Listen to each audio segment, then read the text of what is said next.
කොහොමද? ඉතින් ඔන්න අලුත් වීඩියෝ එකක් අරන් ආවා ඔයාලා ගාවට. ඔන්න අද වීඩියෝ එකේ මම ඔයගලට කතා කරන්න යන්නේ triangular body shape එකක් තියෙන කෙනෙක්ට ගැළපෙන විලාසිතා මොනවාද කියලා. එහෙනම් ගිහලා බලමු මොනවද මේ විස්තර කියලා.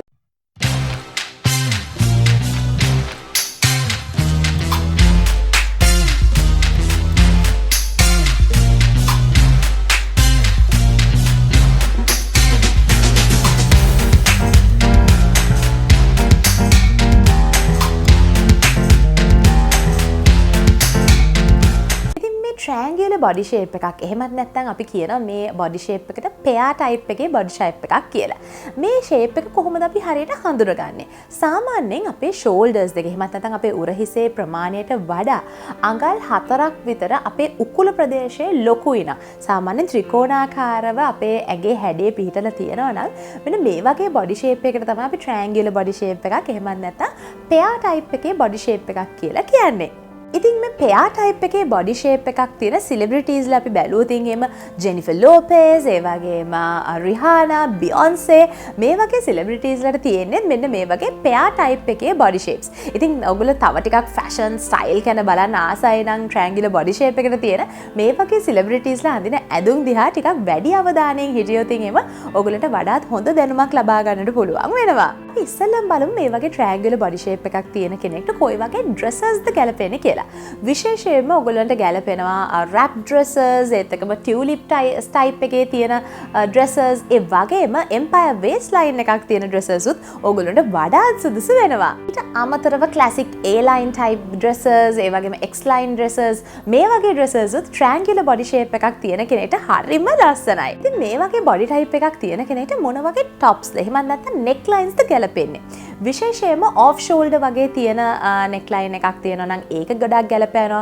ඊට අමතරව තව ටිකක් wide neck එකක් තියෙනවා නම් ඒ වගේ tops නැත්නම් dresses ගැලපෙනවා. ඊට අමතරව ඔයගොල්ලන්ට තවත් ලස්සනයි මේ වගේ embellished necklines උත් ගොඩාක් ලස්සනයි. ඊට අමතරව තවත් ඔයගොල්ලෝ dresses tops ගද්දි තවත් බලන්න ඕන දෙයක් තමයි sleeves කොයි වගේ sleeves තියෙන ඒවාද ගැලපෙන්නේ කියලා.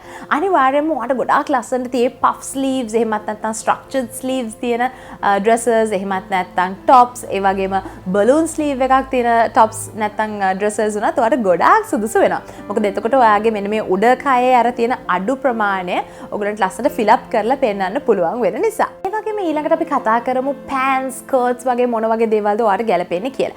අනිවාර්යයෙන්ම ඔයාට හරිම ලස්සනට පිහිටන ගොඩක් ඔය flared skirts, ඒ වගේම ටිකක් boot cut leg තියෙන denims pants, ඒතකම wide leg pants denims, ඒ වගේම දැන් මේ දවස්වල ගොඩාක් trendy නේ මෙන්න මේ අර wide leg palazzo වගේ තියෙන pants එහෙම. ඉතින් මේ වගේ දේවල් ඔයාට ගොඩාක් ලස්සනට තියෙයි. ඔයාට තියෙන triangular body shape එකක් නා. මීට අමතරව අපි නැවතත් skirts ගැන කතා කරොත් එහෙම ඔයගලන්ට ටිකක් අර box pleat වගේ තියෙන skirts උනත් හරිම ලස්සනට තියෙවි. මීටත් අමතරව A-line skirts උනත් ඔයාට අඳින්න පුළුවන්. ඔයාට තියෙන triangular body shape එකක් නා. ඉතින් විශේෂයෙන්ම මෙතනදී මතක තබා ගන්න ඕනේ ගොඩාක් body fitted කියන්නේ bodycon dresses වගේ දේවල් චුට්ටක් avoid කරලා ඉන්නවා නම් තමයි වඩාත් සුදුසු වෙන්නේ.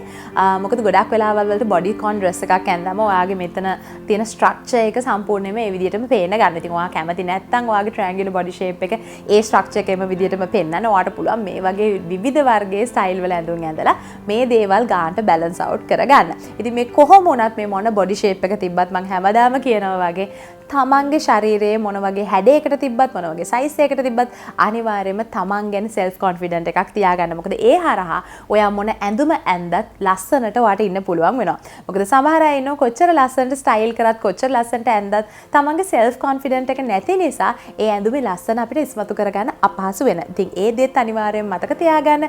හැමතිස්සෙම positive minded වෙන්න. ඒ වගේම තමන් තව කෙනෙක්ව දැක්කම උනත් මේ ලංකාවේ තියෙන අමුතුම පුරුද්දක් තමයි කාව හරි කෙනෙක්ව දැක්කම අනේ ඔයා මහත් වෙලා අනේ ඔයා කෙට්ටු වෙලා අනේ ඔයා කළු වෙලා මේ මොනා හරි ඒ වගේ නෙගටිව් කමෙන්ට් එකක් දෙනවනේ. ඉතින් ඇත්තටම ඔයා හිතනවද ඔයා ඒ කමෙන්ට් එක දෙන පුද්ගලයා තමන්ගේ ශරීරය මිරර් එකකින් හැමදාම දකින්නේ නැහැයි කියලා. ඉතින් ඇත්තටම ඔයාගේ කමෙන්ට් එක එතකොට වැඩක් වෙන්නේ නැහැ.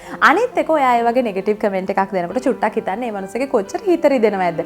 අපිට තව කෙනෙක්ව hina ගස්සන්න බැරි නම් පොසිටිව් දෙයක් කියන්න බැරි නම් අපි කට වහගෙන ඉන්න එක තමයි හොඳම දේ වෙන්නේ. ඉතින් අනිවාර්යෙන් ඒ දේත් මතකයේ තබා ගන්න. ඉතින් මම හැමදාම මේ වගේ සයිලින් වීඩියෝ කරද්දි ඔයගොල්ලෝම මේ දේවල් ගැන දැනුවත් කරනවා. ඉතින් අපි සමාජයක් විදිහට අපිව හදාගත්තොත් අපිට සමාජයක් හදා ගන්නත් පුළුවන් වෙනවා. එහෙනම් අපි අලුත් වීඩියෝ එකකින් ඉක්මනටම හම්බෙමු. මම හිතනවා මේ වීඩියෝ එක ආසාවෙන් බලන්න ඇති කියලා. ඉතින් තාම channel එක subscribe කරලා නැත්නම් ඔන්න දැන් මම channel එක subscribe කරන්නත් අමතක කරන්න එපා. එහෙනම් අපි අලුත් වීඩියෝ එකකින් ඉක්මනටම හම්බෙමු. bye.